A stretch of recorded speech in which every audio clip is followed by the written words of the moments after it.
Assalamualaikum warahmatullahi wabarakatuh. Untuk kesempatan kali ini kita akan membahas mengenai soal USBN mata pelajaran IPS tingkat SMP tahun ajaran 2017-2018. Pada video kali ini kita fokus pada soal-soal mata pelajaran IPS khususnya yakni sejarah. Soal yang pertama, masuknya agama Hindu-Buddha di Indonesia membawa pengaruh berkembangnya tentang cerita kepahlawanan, Mahabharata, Ramayana, dan juga munculnya karya dalam bentuk buku Sotasoma, Arjuna Wiwaha, dan lain-lain. Ini membuktikan adanya pengaruh masuknya agama Hindu-Buddha dalam bidang A. Budaya, B. Sastra, C. Sosial kemasyarakatan, D. Politik pemerintahan. Sebenarnya soal ini sangat mudah sekali apabila kita bisa mencerna dari soal ini. Sudah kelihatan kan? Jawabannya adalah dalam bidang sastra. Kita bahas. Masuknya agama Hindu-Buddha membawa pengaruh dalam bidang sastra. Biasanya di karya sastra tersebut ditulis di daun lontar, berbentuk kakawin dan puja sastra. Biasanya berisi tentang kewibawaan raja, kehebatan raja, dan lain sebagainya. Contohnya, Kitab Negara Kertagama karya Empu Prapanca dari Kerajaan Majapahit, terus Kitab Sutasoma karya Empu Tantular juga dari Kerajaan Majapahit, ada Kitab Bharatayuda karya Empu Sedah dan Empu Panuluh dari Kerajaan Kediri. Ada Kitab Arjuna Wiwaha karya Empu Kanwa. Ada Kitab Krisnayana karya Empu Darmaja. Jawabannya adalah B ya, dalam bidang sastra. Kalau dalam bidang budaya apa? Dalam bidang budaya, contohnya terdapat berbagai kesenian-kesenian yang bercorakkan agama Hindu. Contohnya saja adalah wayang. Kemudian dalam sosial kemasyarakatan, kita mengenal yang namanya sistem kasta. Sedangkan dalam politik pemerintahan, kita mengenal sistem pemerintahan bercorak kerajaan. Kita bahas untuk soal selanjutnya. Pada masa kehidupan manusia praaksara telah dapat menghasilkan berupa bangunan yang terbuat dari batu-batu besar. Kebudayaan tersebut disebut A. Paleolitikum, B. Mesolitikum, C. Neolitikum, D. Megalitikum. Kata kuncinya adalah dari batu-batu besar. Mari kita bahas. Zaman praaksara atau zaman ketika manusia belum mengenal tulisan, itu berdasarkan arkeologi dibagi menjadi zaman Paleolitikum, yaitu zaman batu tua. Ciri utamanya adalah alatnya belum diasah dan masih kasar. Contohnya adalah kapak genggam. Yang kedua adalah zaman Mesolitikum atau zaman batu tengah. Alatnya sudah diasah pada bagian sisinya saja. Contohnya kapak Sumatera. Yang ketiga adalah zaman Neolitikum atau zaman batu baru, memiliki ciri alatnya sudah diasah. Ini alat-alatnya digunakan untuk pertanian. Contohnya kapak persegi dan kapak lonjong. Dan yang terakhir adalah zaman Megalitikum atau zaman batu besar. Benda-benda yang ditinggalkan berupa batu berukuran besar yang berhubungan dengan sistem kepercayaan. Contohnya saja ada namanya bangunan menhir berupa tugu batu untuk memuja roh nenek moyang. Adanya sarkofagus, yakni kubur batu yang berbentuk lesung.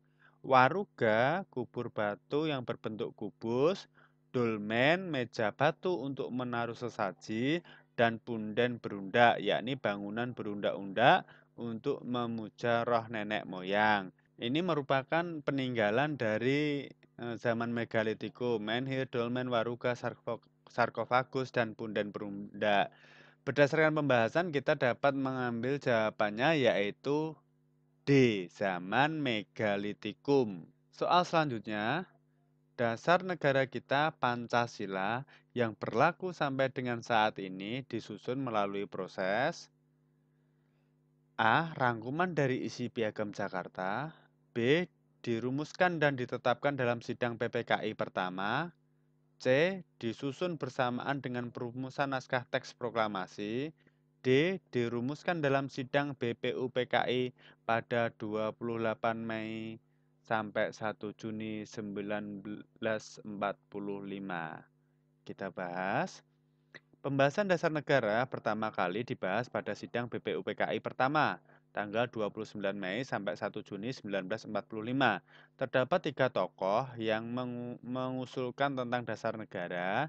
Tanggal 29 Mei ada Muhammad Yamin, tanggal 31 Mei ada Mr. Supomo, dan 1 Juni ada Insinyur Soekarno. Pada saat Insinyur Soekarno menyampaikan pidatonya, Insinyur Soekarno menyatakan bahwa 5 dasar usulan dari Insinyur Soekarno disebut dengan Pancasila.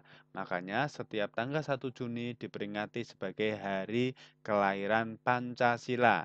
Setelah itu kemudian dibentuklah Panitia 9 yang khusus membahas dasar negara. Panitia 9 pada tanggal 22 Juli 1945 menghasilkan Piagam Jakarta yang isinya sama dengan Pancasila sekarang, kecuali perbedaannya terletak pada sila pertama yang berbunyi ketuhanan dengan kewajiban menjalankan syariat Islam bagi pemeluk-pemeluknya.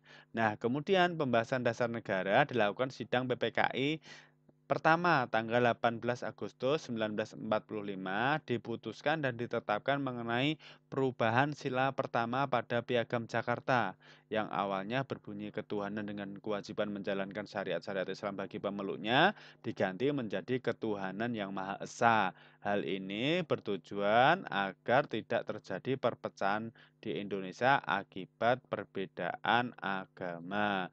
Berarti jawabannya adalah B.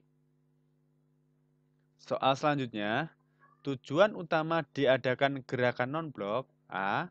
Wadah negara berkembang untuk bersama-sama merencanakan pembangunan. B. Mengurangi ketegangan dunia akibat perang dingin antara kelompok sekutu dengan Uni Soviet. C. Wadah bagi negara Asia Afrika untuk bersama memerangi kolonialisme. D. Usaha negara Asia Afrika dalam mewujudkan pasar bebas bersama. Nah, gerakan non-blok itu bertujuan mengembangkan rasa solidaritas di antara negara-negara anggota dengan jalan membantu perjuangan negara-negara berkembang dalam mencapai persamaan, kemerdekaan, dan kemakmuran. Tujuan selanjutnya turut serta meredakan ketegangan dunia akibat perebutan pengaruh antara Amerika Serikat dengan sekutunya melawan Uni Soviet dalam Perang Dingin. Pada saat itu terjadi perang dingin antara Amerika Serikat dengan Uni Soviet. Ini terjadi ketika pasca Perang Dunia Kedua. Kemudian tujuan gerakan non-blok lainnya berusaha membendung pengaruh negatif baik dari blok barat maupun blok timur ke negara-negara anggota GNB. Jadi, setelah Perang Dunia II terjadi perang dingin antara Amerika Serikat dengan sekutunya melawan Uni Soviet dengan sekutunya. Amerika Serikat kemudian tergabung dalam blok barat, sedangkan Uni Soviet bergabung dalam blok timur. Nah, negara-negara yang berkembang itu tidak ingin bergabung menjadi salah satu dari kedua blok itu. Kemudian atas prakarsa 5 tokoh, antara lain Insinyur Soekarno, ada Joseph Broz Tito dari Yugoslavia, ada Gamal Abdel Nasser dari Mesir, ada Kwame Nkrumah dari Ghana, ada Pandit Jawahar Nehru dari India, kemudian mendirikanlah yang namanya gerakan non-blok. Ini sesuai dengan politik luar negeri Indonesia, yakni politik luar negeri yang bebas aktif. Jadi, jawaban untuk pertanyaan tujuan utama diadakan gerakan non-blok adalah B. Mengurangi ketegangan dunia akibat perang dingin antara kelompok sekutu dengan Uni Soviet. Pertanyaan selanjutnya, perhatikan pernyataan berikut. 1. Perundingan Linggarjati. 2. Balagan Ambarawa. 3. Konferensi Inter-Indonesia. 4. Pertempuran Surabaya. 5. Perundingan Renville. Bentuk perjuangan diplomasi yang dilakukan Indonesia dalam usaha mempertahankan kemerdekaan adalah A. 1, 2, dan 3. B. 1, 3, dan 5. C. 2, 3, dan 4. D. 3, 4, dan 5. Mari kita bahas. Untuk materi mengenai usaha mempertahankan kemerdekaan, kalian bisa mendapatkannya ketika kalian duduk di kelas 9. Nah, dalam rangka mempertahankan kemerdekaan Indonesia itu dibagi dalam dua bentuk perjuangan, yakni bentuk diplomasi dan bentuk militer. Kita harus tahu terlebih dahulu, setelah Indonesia memproklamasikan kemerdekaan tanggal 17 Agustus 1945, setelah itu Belanda datang lagi ke Indonesia dan berusaha menjajah Indonesia. Makanya tokoh Indonesia kemudian berusaha untuk mempertahankan kemerdekaan. Ini bentuknya diplomasi dan militer. Contoh perjuangan dalam bentuk diplomasi: 1. Perjanjian Hague-Veluwe. 2. Perundingan Linggarjati. 3. Perjanjian Renville. 4. Perjanjian Romroyen. 5. Konferensi Inter-Indonesia. Dan 6. Konferensi Meja Bundar. Jadi ini merupakan contoh bentuk diplomasi atau perundingan. Sedangkan untuk perjuangan secara militer atau bersenjata antara lain Pertempuran Surabaya, Palagan Ambarawa, Medan Area, Bandung Lautan Api, Perang Puputan Margarana, Serangan Umum 1 Maret, dan lain sebagainya. Jadi upaya diplomasi dalam rangka mempertahankan kemerdekaan ditunjukkan oleh nomor 1, 3, dan 5. Jawabannya adalah B.